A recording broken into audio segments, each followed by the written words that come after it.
Okay, so we're back and we're looking at the Rawlings review, that old venerable bastard. Off we go.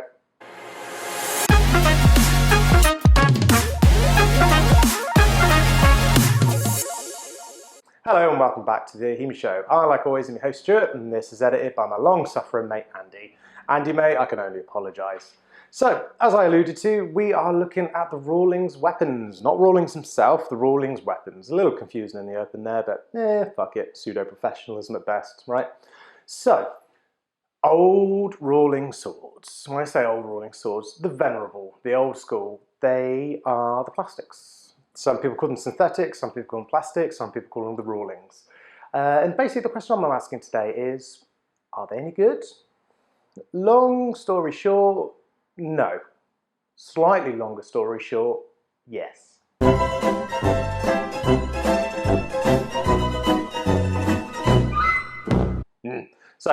So far, so vague. Let's get into it.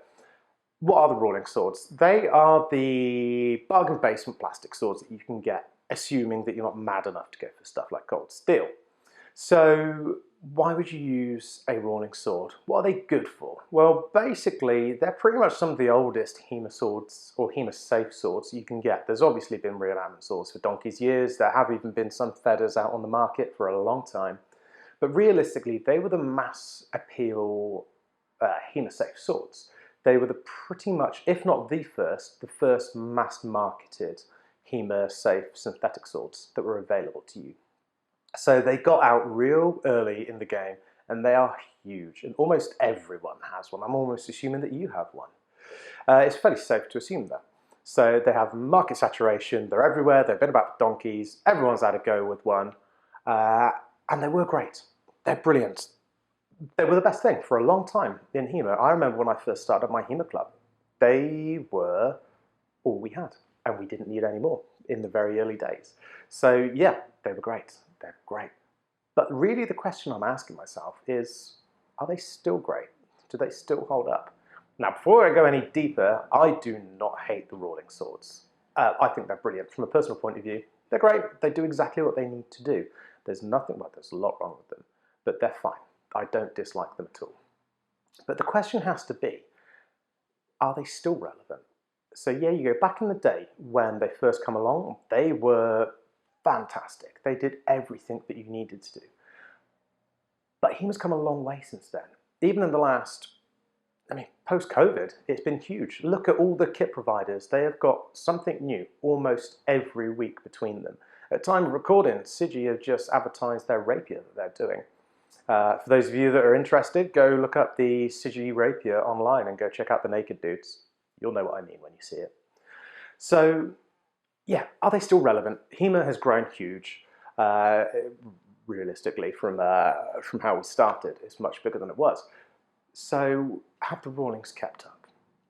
So, before I answer that, I kind of want to go through the pros and cons of the Rawlings, what they're good for, and just make sense that we're using the right context for it. So, the Rawlings, let's go with the cons first. Let's start on a downer. There's positivity for you.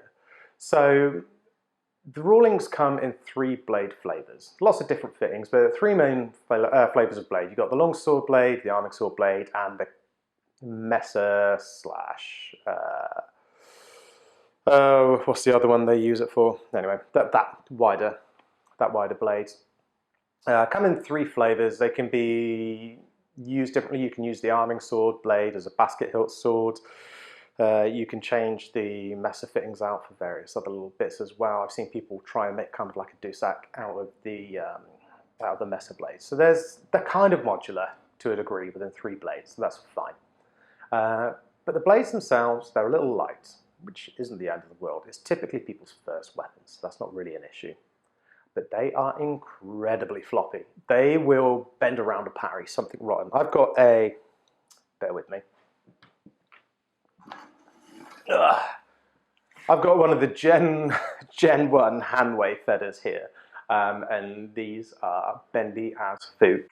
And the Rawlings blades are just as bendy as this, so this is how floppy they are. And the reason why that's such an issue is that when you parry, you can, someone coming in for a cut here, you can parry, and the blades can just flop around the parry and hit you anyway. And what that does is, yeah, obviously anyone who's experienced enough knows that that's not really going to last as a hit.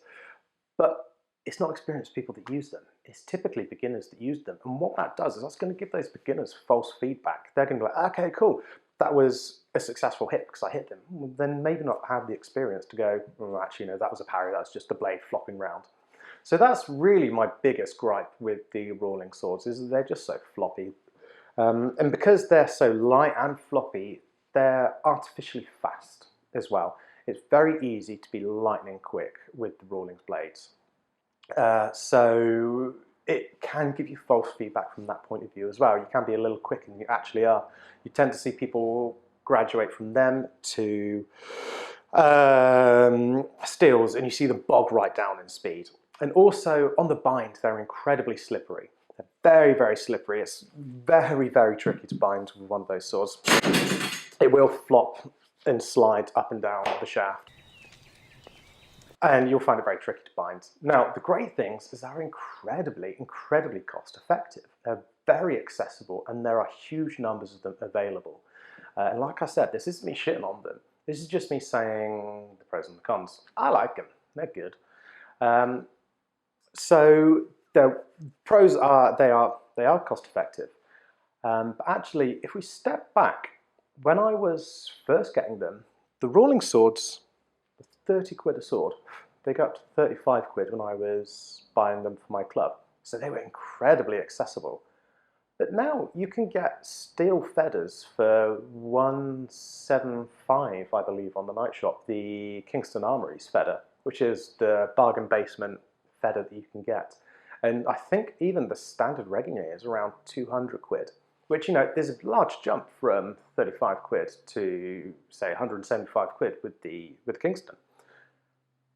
But they're not 35 quid anymore. You go on, at time of recording, I think they're around about 50 quid on the night shop. Yeah, definitely didn't have to go away then and check the price of those things. Yes, they're 50 quid, or £53. When you factor in delivery, because the night shop don't deliver with anything under 200 for free. So you're looking around about 50 to 60 quid by the time you actually get one to your door. And at that point, there's not a huge difference. This may be 1/3 of the cost of a steel sword. It's really, you're really not that far away. Once you're in a position to buy one of the plastic swords, you're really not that far away. You're better off holding on a little bit longer until you can actually afford a steel, I think. So yeah, kind of like a mini review on the Rawlings Swords. Are they good? Yes. Were they brilliant? And have they done an absolute standout job for the sport of HEMA? Absolutely. Are they still relevant? No, unfortunately. No, they're not. No, again, that's not me shitting on them. That's just me musing on them more than anything else. Because, and it's not the Rawlings' fault. It's because just the cost of them to sell them, it's, you know, the cost they're being sold at from places like the night shop is that they're just creeping closer to the cost of those first steel feathers that you can buy. And in my opinion, I think you're better off waiting a little bit longer and getting a cheap steel, because you're going to get so much more feedback. You're going to get realistic parries, you're going to be able to bind, and you're going to get a realistic speed feedback on how you're actually fencing. If they were still at that 30, 35 quid price point, I would go absolutely yes, they are still relevant and they still hold up today. But I just think that they've been outdated a little bit.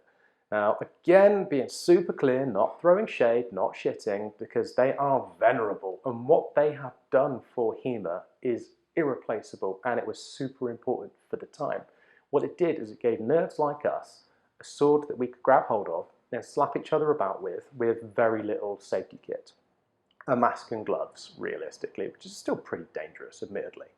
But when HEMA was fledgling and HEMA was finding its feet, the Rawlings Swords were there to help us. But I tend to think of the Rawlings Swords as they've done their job. Rest well, old friend. You know, enjoy the autumn of your years. You were relevant, but you've been surpassed by easily accessible steel, slightly cheaper steel, and also the fact that the price of the Rawlings has gone up, it's cut down their relevancy a bit. So yeah, not shitting on the Rawlings. I think what they have done has been irreplaceable for the sport.